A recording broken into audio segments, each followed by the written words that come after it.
तो नमस्कार दोस्तों, मैं हूं श्रवण कुमार और आप देख रहे हैं मेरा यूट्यूब चैनल संसार पीसीएस। दोस्तों, आज के सेशन में हम लोग बात करने वाले हैं बिहार पुलिस का। बेसिकली ये हमारा पार्ट 4 है।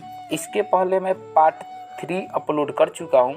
इसमें हम 25 क्वेश्चन को इंक्लूड किया और ये जो क्वेश्चन है VVI यानी बहुत इम्पोर्टेंट प्रश्न है जो बार बार एग्जाम में पूछ लेते हैं और ये पूछने के साथ साथ नए पैटर्न पर भी क्वेश्चन को हम सेट किए हुए हैं। तो चलिए बिना टाइम गए हम वीडियो को शुरू करते हैं। अगर आप भी बिहार पुलिस की तैयारी करते हैं तो आप नई बार चैनल पे आए हैं तो चैनल को सब्सक्राइब कर दें ताकि मैं जब जब वीडियो डालूँ उसका नोटिफिकेशन आपको मिल सके। तो चलिए हम शुरू करते हैं। हमारा फर्स्ट क्वेश्चन है कि पहली बार परमाणु बम कहाँ फेंका गया था। तो आपको मालूम होगा कि पहली बार परमाणु बम कहाँ फेंका गया था। तो आपको आंसर होगा यहाँ पे कि जापान का एक शहर था। पहला शहर का नाम था हिरोशिमा और दूसरा का नाम था नागासाकी। तो प्रथम पूछा है तो पहला हो जाएगा हिरोशिमा पर फेंका गया था, यानी ऑप्शन नंबर डी। अच्छा, दूसरा किस पर फेंका गया था तो नागासाकी पर फेंका गया था। हिरोशिमा पर कब फेंका गया था तो 6 अगस्त को। कब फेंका गया? 6 अगस्त 1945 को फेंका गया था। जबकि इस पे कब फेंका गया था तो 9 अगस्त को। तो याद रखिएगा, परमाणु बम पहली बार जापान के शहर हिरोशिमा पर फेंका गया था और दूसरी बार नागासाकी पर। इसको 6 अगस्त को फेंका गया था, दूसरा 9 अगस्त को फेंका गया था। कब फेंका गया था? 1945 में। ठीक है, किसने फेंका था तो ध्यान रखिएगा, आपको अमेरिका ने फेंका था। ठीक है, चलिए नेक्स्ट क्वेश्चन की ओर बढ़ते हैं। ओजोन परत कहाँ पाई जाती है। तो आपको मालूम होगा कि ओजोन परत कहाँ पाई जाती है। तो ऑप्शन आप रीड कीजिएगा तो ऑप्शन नंबर आपको क्या हो जाएगा, यहाँ पे डी राइट हो जाएगा, यानी समताप मंडल में ओजोन परत पाई जाती है। आपको मालूम होना चाहिए कि ओजोन परत जो होती है ना, उसका सूत्र जो होता है परमाणु के 3 अणु को मिलने से ओजोन परत का निर्माण होता है, इसलिए इसके परमाणु सूत्र बोल सकते हैं, यानी O3 होता है। ठीक है, तो ओजोन का सूत्र क्या होता है? O3 ऑक्सीजन के 3 परमाणुओं से मिलकर बना होता है। आपको मालूम होगा कि ओजोन परत जो होती है ना, सूर्य से आने वाली अल्ट्रावायलेट यानी परावैंगनी किरण यानी UV को ये अवशोषित कर लेती है। अब कहिएगा कि सर अवशोषित कर लेती है, इसका मतलब अगर अवशोषित ना करे तो क्या होगा? आपको मालूम होना चाहिए कि ये क्या होती है कि ये सूर्य से आने वाली जो परावैंगनी किरण होती है, अगर ये ना सोखे तो ये इस पृथ्वी पर आकर के मानव पे अगर पड़ जाएगी तो उसको त्वचा कैंसर जैसे बीमारी हो सकता है। ठीक है, अब दूसरा क्वेश्चन पूछेगा कि ओजोन दिवस कब मनाया जाता है। आपको मालूम होगा विश्व ओजोन दिवस 16 सितंबर को मनाया जाता है। कब मनाया जाता है? 16 सितंबर को मनाया जाता है। ठीक है, तो क्वेश्चन का आपका पूछा था कि ओजोन परत कहाँ पाई जाती है, समताप मंडल राइट हो जाएगा। ठीक है, चलिए नेक्स्ट क्वेश्चन की ओर बढ़ते हैं कि महात्मा गांधी के राजनीतिक गुरु कौन थे। तो आपको मालूम होगा कि महात्मा गांधी के राजनीतिक गुरु कौन थे तो गोपाल कृष्ण गोखले थे। क्या थे? गोपाल कृष्ण गोखले थे। आपको मालूम होगा कि गांधी जी का जन्म जो हुआ था 2 अक्टूबर 1869 को। कब हुआ था? 2 अक्टूबर 1869 को हुआ था। कहाँ पे हुआ था? गुजरात के पोरबंदर में हुआ था। ठीक है, तो महात्मा गांधी के राजनीतिक गुरु कौन थे? गोपाल कृष्ण गोखले थे। अच्छा, गोपाल कृष्ण गोखले के राजनीतिक गुरु कौन थे? तो NG रानाडे थे। कौन थे? NG रानाडे थे। ठीक है, नेक्स्ट क्वेश्चन की ओर बढ़ते हैं।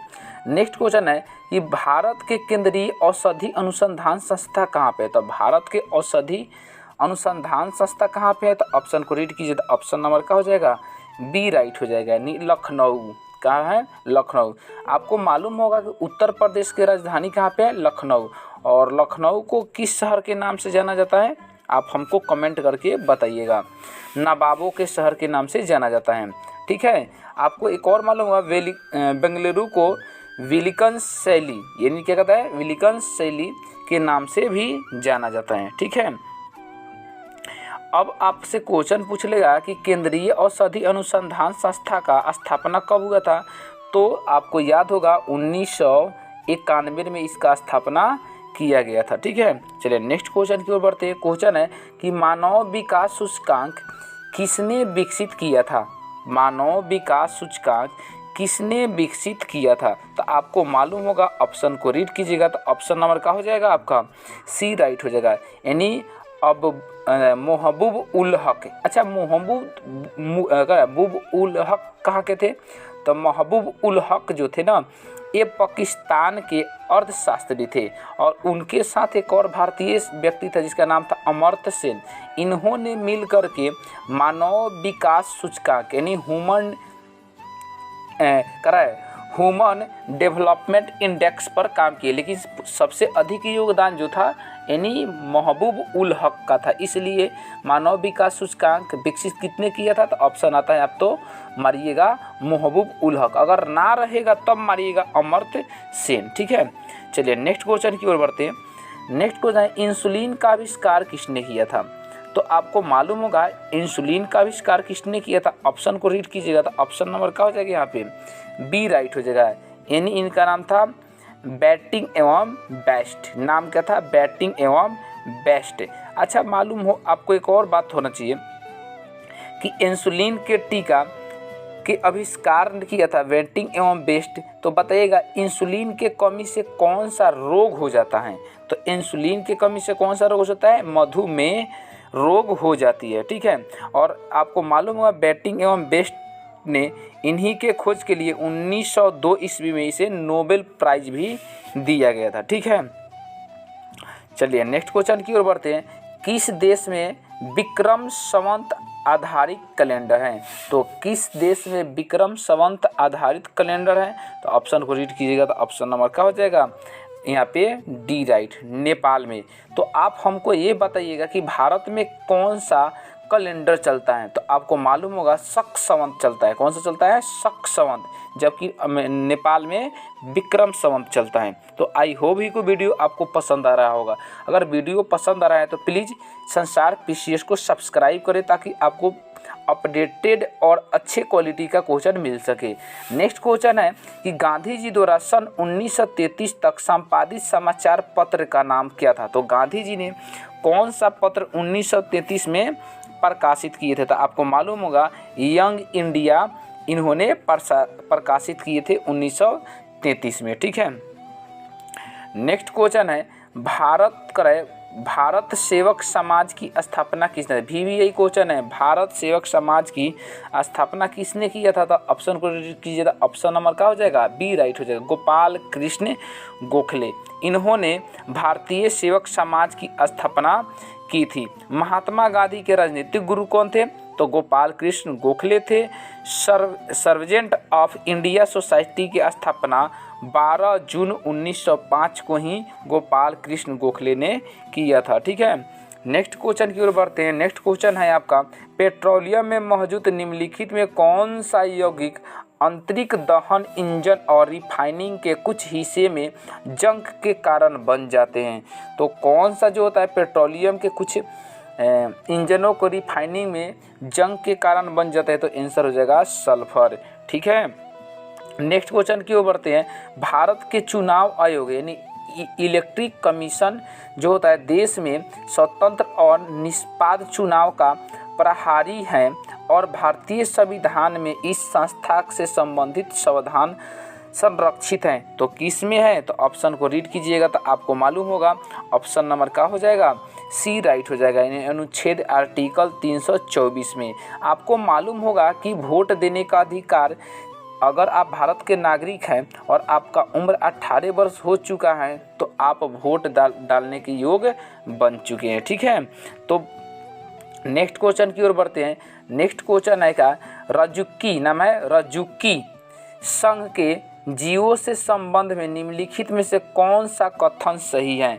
तो आपको ये रजुक्की, जिसको का इंग्लिश में क्रोकोडाइल्स कहते हैं, संघ के जीवों में निम्नलिखित में कौन सा कथन आपको सही है सिर्फ बता देना है। तो आप ऑप्शन को रीड कीजिएगा तो ऑप्शन बी राइट हो जाएगा। क्या हो जाएगा? इनमें पृष्ठ रज्जु पाया जाता है। ठीक है, यानी बोन मैरो जो तो होता है ना रीढ़ की हड्डी, इसमें पाया जाता है। नेक्स्ट क्वेश्चन की ओर बढ़ते हैं। प्रधानमंत्री अनुदान आय संरक्षण अधिनियम PM AA मतलब इसको आशा में घटक है जो सरकारी कृषि उपज की कीमत और दक्षता के लिए नीति भंडारण में औपचारिक और रिवाज को कम करने और वित्तीय लाभ कमाने के लिए तर्कसंगत की व्याख्या करते हैं। तो आपसे एक लाइन में क्वेश्चन पूछा है कहा कि प्रधानमंत्री अन्नदाता आय संरक्षण अधिनियम में घटक हैं जो सरकारी कृषि उपज की कीमत की दक्षता के लिए नीति भंडारण में अव्यय हैं। तो कितने हो जाएगा? 3 हैं। ठीक है, कौन हो जाएगा? 3, यानी ऑप्शन नंबर बी राइट हो जाएगा। कह रहा है मूसी नदी इसको मूसी नदी के नाम से होता है। तो मूसी नदी निम्नलिखित में से किस नदी की सहायक नदी है? तो मूसी नदी किस नदी के सहायक नदी है? तो आपको मालूम होगा कि भारत के तेलंगाना राज्य में बहने वाली नदी है जो कृष्णा नदी के प्रमुख का है सहायक नदी मानी जाती है। तो ऑप्शन नंबर क्या हो जाएगा यहाँ पे? राइट हो जाएगा ए, कृष्णा नदी। नेक्स्ट क्वेश्चन की ओर बढ़ते हैं। विश्व स्वास्थ्य संगठन वर्ल्ड हेल्थ ऑर्गेनाइजेशन के अनुसार निम्नलिखित में से कौन सा पारंपरिक पेयजल उपचार संयंत्र में बने कीटनाशक शोधक उप उत्पादन के उदाहरण नहीं है? तो ऑप्शन को रीड कीजिएगा। तो ऑप्शन नंबर क्या हो जाएगा? आपको बी राइट हो जाएगा। टाइटेनियम का हो जाएगा? टाइटेनियम। चलिए नेक्स्ट क्वेश्चन की है। 1878 के वर्नाकुलर प्रेस एक्ट को वायसराय के कार्यकाल के दौरान निरस्त कर दिया गया था। तो ऑप्शन क्या हो जाएगा यहाँ पे? लॉर्ड रिपन, यानी ऑप्शन नंबर सी राइट हो जाएगा। ठीक है, नेक्स्ट है। निम्नलिखित में से कौन सा भारतीय रिजर्व बैंक के पहले भारतीय गवर्नर थे? तो निम्नलिखित में से यहाँ पे कह रहा है ऑप्शन है, तो ऑप्शन को रीड कीजिएगा। तो ऑप्शन नंबर क्या हो जाएगा? सी राइट हो जाएगा, यानी CD देशमुख। ठीक है, CD देशमुख जो थे ये आपका भारतीय रिजर्व बैंक के पहले भारतीय गवर्नर थे।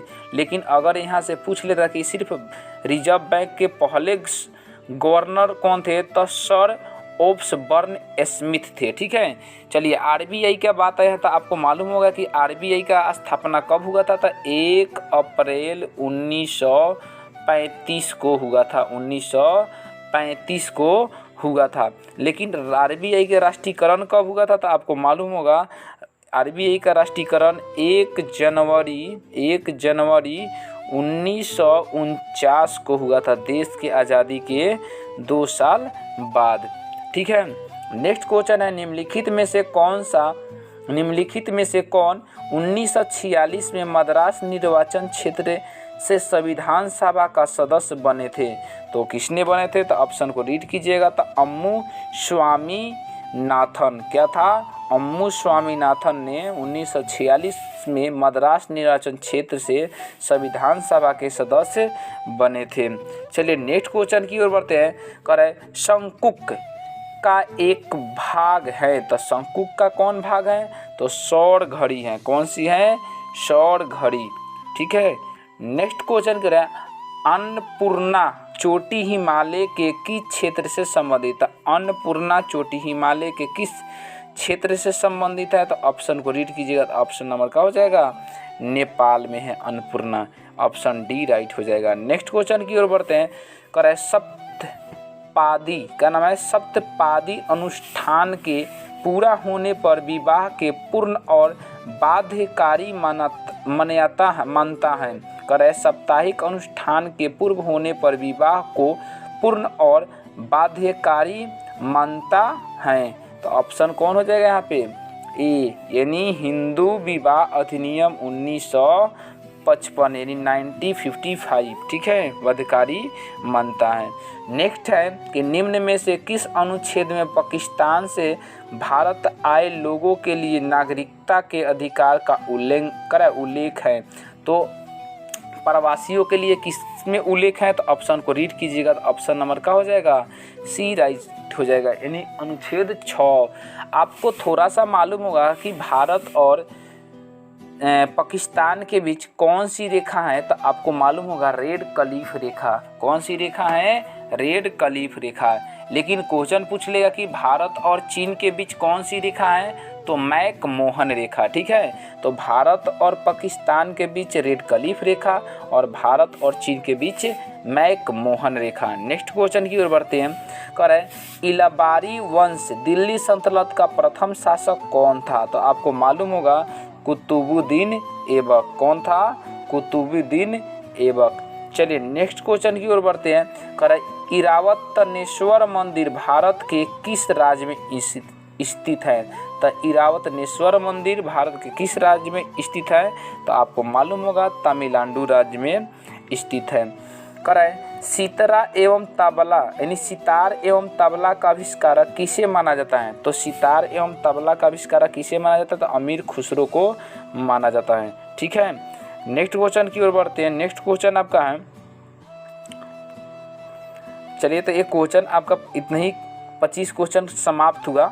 और देखते देखते में तो आपको वीडियो कैसा लगा आप ज़रूर कमेंट करके बताएं। अगर वीडियो वास्तव में आपको अच्छा लगा है तो वीडियो को लाइक करें, अपने दोस्तों मित्रों के पास साझा करें ताकि वो भी अच्छे से तैयारी कर सके।